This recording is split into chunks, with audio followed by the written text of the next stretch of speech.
Ang paglalagay ng mga ilaw. Ikawalong kabanata. Sinabi ng Panginoon kay Moises, "Sabihin mo kay Aaron na kung ilalagay na niya ang 7 ilaw, kailangan na maliwanagan ng ilaw ang lugar sa harapan ng lalagyan nito." Kaya ginawa ito ni Aaron. Inilagay niya ang mga ilaw na ang sinag nito ay nagliliwanag sa harapan, ayon sa iniutos ng Panginoon kay Moises. Ang buong lalagyan ng ilaw, mula sa ilalim hanggang sa itaas, ay ginawa mula sa ginto, ayon sa disenyo na ipinakita ng Panginoon kay Moises. Ang pagtatalaga ng mga Levita. Sinabi ng Panginoon kay Moises, "Ibukod ang mga Levita sa ibang mga Israelita, at linisin sila. Ganito ang gagawin mong paglilinis sa kanila. Wisikan mo sila ng tubig na ginagamit sa paglilinis. Ahitan ang buo nilang katawan, at palabhan ang kanilang mga damit. Pagkatapos nito, ay ituturing na silang malinis. Pagkatapos, pagdalhin mo sila ng batang toro at ng magandang klaseng harina na hinaluan ng langis, bilang handog na pagpaparangal sa Panginoon. Pagdalhin mo rin sila ng isa pang batang toro, bilang handog sa paglilinis. Pagkatapos tipunin mo ang buong mamamayan ng Israel, at italaga ang mga Levita sa harap ng toldang tipanan. Dalhin mo ang mga Levita sa aking presensya, at ipapatong ng mga Israelita ang kanilang mga kamay sa mga ulo nito. Si Aaron ang magtatalaga sa kanila sa aking presensya, bilang espesyal na handog mula sa mga Israelita, para makapaglingkod sila sa akin. Pagkatapos ipapatong ng mga Levita ang mga kamay nila sa ulo ng 2 toro, na handog para sa akin. Ang isa ay bilang handog sa paglilinis, at ang isa naman ay bilang handog na sinusunog, para mapatawad sila sa kanilang mga kasalanan. At patatayuin sila sa harapan ni Aaron at ng mga anak niyang lalaki, at itatalaga sila bilang espesyal na handog sa akin.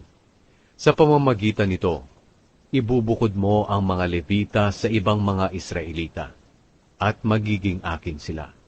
Pagkatapos na malinisan mo ang mga Levita, at maitalaga sila sa akin bilang espesyal na handog, makapaglilingkod na sila sa toldang tipanan. Sila ang mga Israelita na ibinukod para lang sa akin, kapalit ng lahat ng panganay na lalaki ng mga Israelita.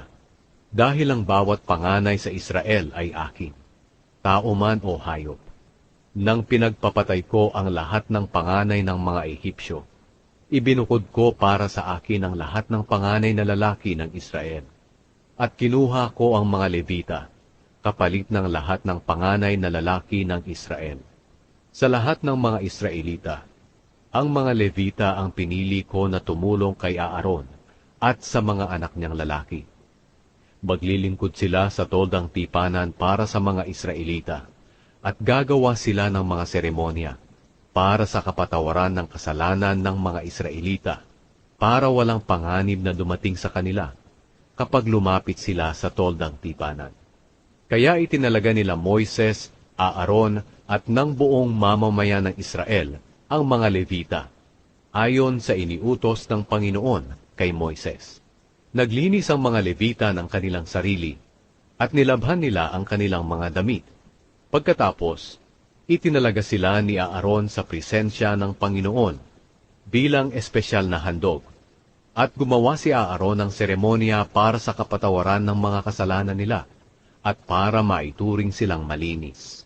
Pagkatapos noon, naglingkod na ang mga Levita sa toldang tipanan sa ilalim ng pamamahala ni Aaron at ng mga anak niya. Kaya ginawa nila sa mga Levita ang iniutos ng Panginoon kay Moises. Sinabi ng Panginoon kay Moises, "Para sa mga Levita ang mga tuntuning ito.